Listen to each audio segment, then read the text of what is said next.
udah nyala kameranya nih. Asik banget ini mah. Kita bisa kerjain kali ya. Bet, sebelum mulai pantun dulu gak sih sebagai warga Betawi ya kan? Warga Betawi sih ini buat lucu-lucuan aja kan, pantun dulu aja buat perkenalannya ya. Jalan-jalan beli makanan, pulangnya ketemu es kelapa. Perkenalkan, nama saya Muhammad Irfan Pratama dari 11 MIPA 3. So, saya di sini untuk menjelaskan tentang peran Indonesia dalam perdamaian dunia.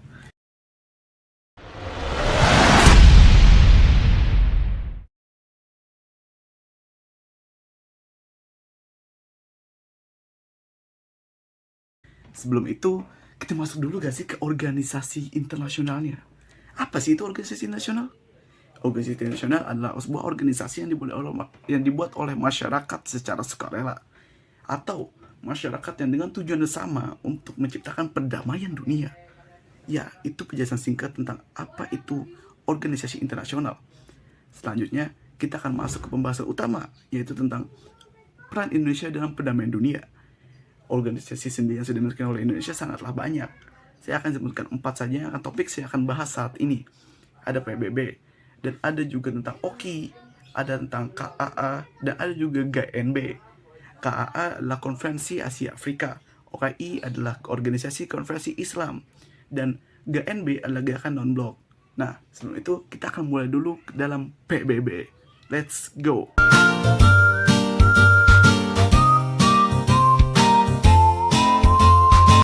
Ya, kita lanjut di PBB. Kita pindah lokasi dulu, tadi di kasur, sekarang pindah ke sini. Biar lebih enak aja, juga pemandangannya lumayan bagus kan. Baiklah, kita akan lanjut ke PBB. PBB atau Perserikatan Bangsa-Bangsa didirikan di San Francisco pada tahun 1945, tepatnya pada tanggal 20 Oktober 1945, setelah berakhirnya Perang Dunia Kedua. Indonesia sendiri sudah bergabung sejak tahun 1950.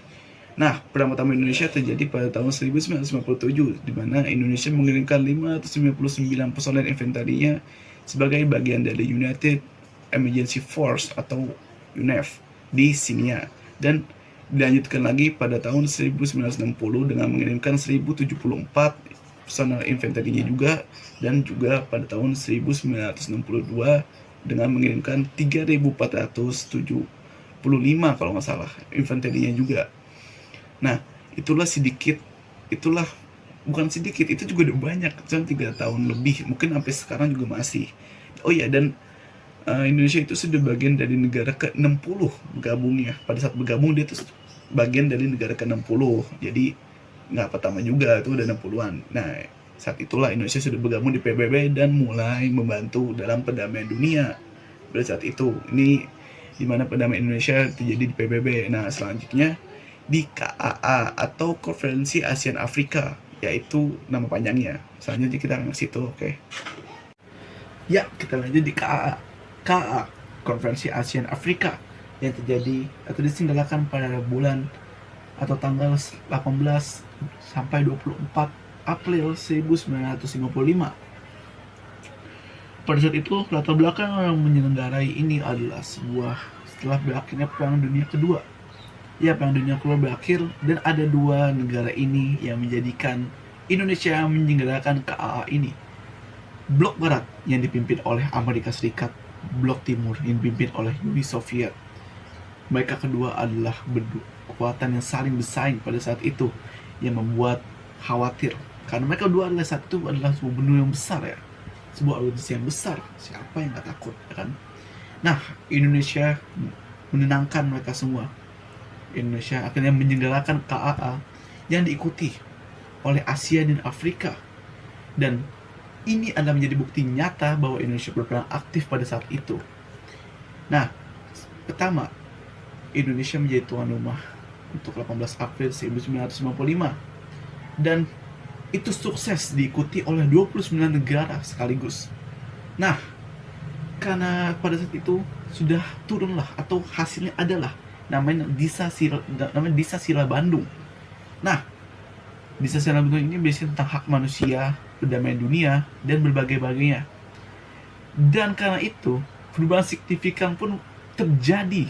Karena itu semua jadi damai, akhirnya terjadilah bahwa dampak signifikan terhadap zaman sekarang. Terutama pada Asia dan Afrika, mereka menginginkan sekali kedamaian. Akhirnya tersampailah oleh Indonesia.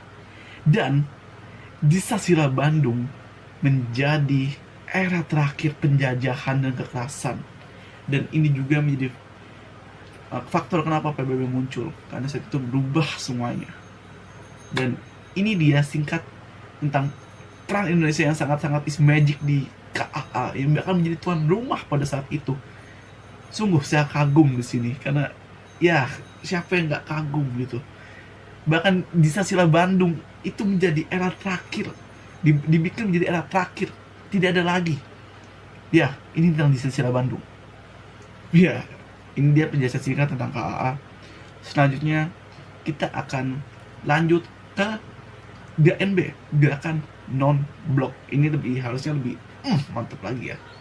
Lanjut. GNB, gerakan non-blok, didirikan oleh beberapa negara pada dunia ketiga yang disertai oleh 100 negara. Dan tujuan dari GNB ini adalah sebagai dia tidak ingin berpihak pada negara blok timur atau blok barat.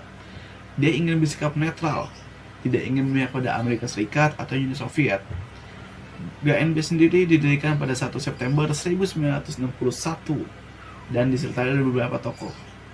Salah satunya adalah tokoh presiden pertama kita, yaitu Ir Soekarno.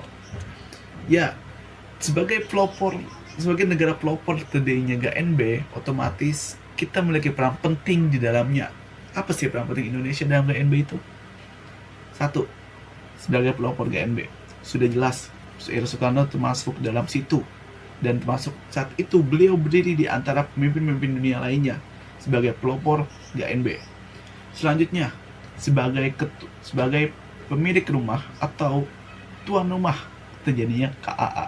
Seperti saya sudah jelaskan sebelumnya, KAA sudah terjadi di Jawa Barat, tepatnya di Bandung, sebagai usulan perdamaian Indonesia terhadap selesainya gerakan blok timur dan blok barat yang didukung oleh Asia dan Afrika. Selanjutnya, Indonesia memiliki prinsip yang sama dengan GNB. Semenjak kemerdekaannya, Indonesia sangat mencencang apa itu penjajahan. Dia tidak ingin adanya penjajahan, dan itu menjadi sebuah pilar untuk mendirinya GNB, yaitu tidak memihak pada siapapun dan tidak ada ingin dikontrol oleh apapun. Dan itulah Indonesia di GNB. Selanjutnya kita akan diakhiri oleh OKI, Organisasi Konferensi Islam. Dan ini cukup menarik. Ya, selanjutnya kita akan ke OKI. OKI, Organisasi Konferensi Indonesia. Latar belakangi mendirikan ini adalah pembakaran Masjidil Aqsa oleh Israel pada tanggal 21 Agustus 1969. Ya, Israel emang dari dulu parah banget ya. Peran Indonesia dalam sini apa sih sebenarnya?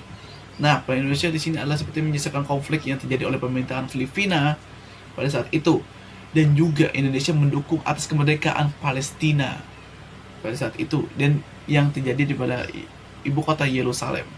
Dan ini dibuktikan oleh diplomatik yang dilakukan oleh Indonesia pada saat itu pada tanggal 19 Agustus 1989. Ya, Indonesia itu sebenarnya mendukung untuk merdekakan Indonesia, tapi sampai sekarang masih belum merdeka juga. Ya, emang Israel masih menyerang bahkan sampai sekarang, bahkan lebih parah sekarang ya. Dan itulah yang melatar belakangi terjadinya OKI, dan peran Indonesia itu juga yang membuktikan bahwa sebenarnya Indonesia mendukung kemerdekaan Palestina. Ya, sekian dari saya. Sekarang juga sudah sore, udah nggak ada cerah-cerahnya lagi, udah mulai gelap. Assalamualaikum warahmatullahi wabarakatuh. Semoga sehat selalu buat kudunya juga, buat teman-teman saya semua juga. Ya, sehat, semangat, kuat, jangan lupa makan. Assalamualaikum warahmatullahi wabarakatuh.